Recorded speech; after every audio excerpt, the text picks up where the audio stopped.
반란, 장성열, 막시밀리안 마리아 콜베, 정의평화위원회 위원, 세월호와 이태원, 참사의 되풀이. 작년 10월 29일 이태원 참사가 일어나고 해가 지났습니다. 그리고 이번 달은 세월호 참사가 일어난 지 9년이 되는 달입니다. 이태원 참사는 150명이 넘는 생명이 한순간에 목숨을 잃은 비극적인 참사였습니다. 세월호 참사도 단원고등학교 2학년 학생들을 비롯해 300명이 넘는 사망자가 나온 비극이었습니다. 두 사건 모두 놀러 갔다가 죽었는데 국가가 책임을 져야 하느냐, 죽은 사람을 팔아 나라를 탓한다, 지겹다 같은 비난에 시달렸습니다. 정말 국가가 책임을 져야 할까요? 네, 그렇습니다. 국가는 국민이 놀러 갔다가든 일하다가든 목숨을 잃으면 책임을 져야 합니다. 국가는 국민을 보호해야 할 의무를 가지고 있기 때문입니다. 현대의 국가라면 응당 책임을 져야 한다는 말입니다. 안전 불감증을 극복하지 못했고 사회 구성원들이 어떤 이유에서건 피해를 입었기 때문입니다. 그리고 두 사건 모두 재난의 컨트롤 타워가 부재했다는 공통점을 지니고 있습니다. 세월호 참사 때 박근혜 정부는 7시간 동안 부재했고 가만히 있으라 라는 말만이 남았습니다. 이태원 참사 때 윤석열 정부는 해당 장소에 사람이 몰릴 것을 알고 있었음에도 경찰이나 공무원 등 안전 인력을 배치하지 않았습니다. 그 결과 엄청난 인명피해가 일어나게 되었습니다. 일어나지 않을 수도 있었던 혹은 훨씬 작은 규모의 사고에 머물 수 있는 일들이 거대한 참사가 된 것이었습니다. 반란의 주범, 예수 그리스도. 예수님은 생전에 반란의 땅 갈릴레아로 가셨습니다. 갈릴레아는 예수가 태어나기 불과 얼마 전 2,000명이 넘는 사람들이 로마에 대한 반란 혐의로 십자가형을 당했던 역사가 있는 곳입니다. 즉, 반란의 땅이었습니다. 하지만 예수님은 그 반란의 땅으로 가셨습니다. 그 행위 자체가 이스라엘을 억압하던 로마 식민지에 대한 반란이라고 할 수 있을 겁니다. 사실 예수 그리스도의 생애 자체가 반란이었습니다.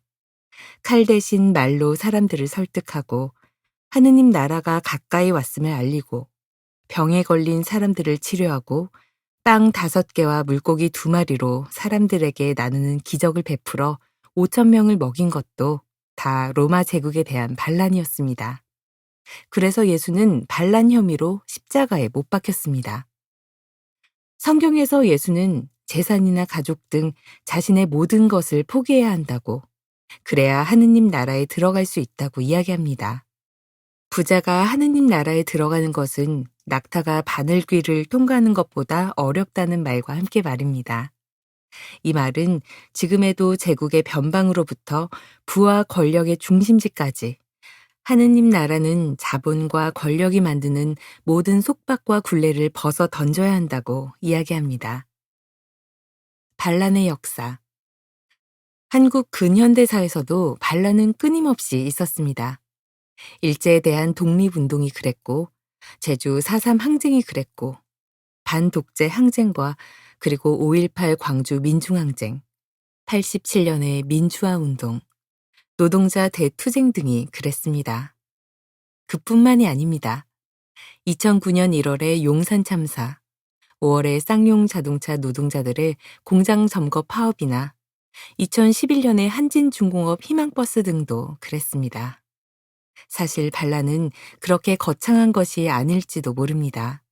권위주의나 전체주의와 같은 억압에 맞서 자신의 자유와 타인의 자유, 그리고 민주주의를 위해 목소리를 내는 것이 바로 체제에 대한 반란이기 때문입니다. 그리고 지금에 이르러서는 세월호 참사의 진상규명 운동과 이태원 참사의 진상규명 운동이 반란이 되었습니다. 참사의 진상을 규명하라는 요구는 정권과 체제의 약한 곳을 찔렀고, 정권은 그것을 반란으로 규정했습니다. 그래서 세월호 참사 일주기가 되던 2015년 4월, 박근혜 정권은 진작에 위헌 판결이 난 차벽과 물대포, 최루액을 동원해 진상규명의 요구를 진압하려고 했습니다. 노란 리본을 단 사람은 불심 검문의 대상이 되기도 했고 시민 모두에게 열린 광장의 출입과 통행을 제한하기도 했습니다. 왜 반란이라고 이야기하는가? 앞서 이야기했듯 세월호나 이태원 참사의 진상규명 운동을 비롯해 반란들은 체제의 약한 곳을 찔렀습니다. 5.18이 독재 정권의 약한 곳을 찔렀고 쌍용차 파업이나 한진중공업 희망버스는 자본의 약한 곳을 찔렀고 참사의 진상규명 운동들은 안전불감증 사회의 약한 곳을 찔렀습니다. 예수 그리스도 또한 그랬습니다. 그는 갈릴레아로 떠났고 제자들과 함께 로마 제국과 그 체제의 약한 곳들을 찔렀습니다. 로마 제국은 국가보안법으로 그를 십자가에 매달았습니다.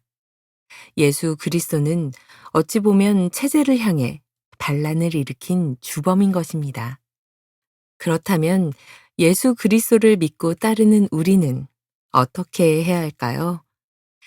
예수 그리스도를 반란의 주범이라며 멀리해야 할까요? 아닙니다. 우리는 예수를 따라 살기 때문에 예수의 삶을 본받아야 할 것입니다. 우리는 함께 사소한 반란들을 일으켜야 할 것입니다. 사실 반란이라는 것은 별것이 없을지도 모릅니다. 예컨대 멸종 위기종인 사냥의 서식지를 파괴하는 설악산 케이블카를 반대하고 노조 탄압에 반대하고 일본군 위안부 문제에 연대하고 장애인 단체의 지하철 타기 시위에 마음을 보내는 등 가장 낮은 곳에 위치한 삶이 반란인 이들에게 다가가야 할 것입니다.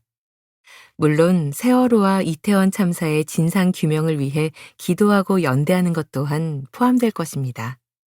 아마 예수 그리스도가 지금 한국에 있다면 그러지 않았을까요? 우리는 우리를 내려놓아야 합니다. 그리고 예수처럼 예수와 함께 더 낮은 곳으로 가야 합니다. 그것이 반란이라면 그렇게 해야 한다고 생각합니다. 만일 예수가 한국에 있었다면 노조를 탄압하는 자본가들에게 너희들이 천국에 들어가는 것은 낙타가 바늘귀를 통과하는 것보다 어려울 것이다 라고 이야기하리라 생각합니다. 그것은 신자유주의 체제에 대한 반란이지만 우리는 반란자 예수와 함께하고 있습니다. 예수님 또한 우리와 함께 있습니다. 우리는 지금보다 더 강하게 우리는 지금보다 더 강하게 꽃다지라는 그룹이 있습니다. 그 그룹의 곡 주문에서는 우리는 지금보다 더 강하게 라는 구절이 등장합니다. 우리는 지금보다 더 강하게 되어야 해. 또 저들이 말하는 국민 중에 너와 나는 간대 없고 저들의 계획 속에 우리들의 미래는 없지 라는 구절도 나옵니다. 저들이 말하는 국민 중에 너와 나는 간대 없고 저들의 계획 속에 너와 나의 미래는 없지. 우리는 지금 저는 이것이 우리의 현실을 잘 보여준다고 생각합니다. 우리는 저들이 말하는 국민도 아니고 저들의 말에 따르면 우리에겐 미래도 없습니다. 그래서 우리는 더 강해져야 합니다. 더욱더 연대하고 서로 손을 잡으며 제국의 변방으로 갈릴레아로 나아가야 합니다. 반란을 일으키길 두려워하지 맙시다. 우리 뒤엔 예수 그리스도라는 든든한 백이 있습니다. 함께 갈릴레아로 갑시다. 주님께서 여러분과 아니 우리와 함께 계십니다. 우리는 지금보다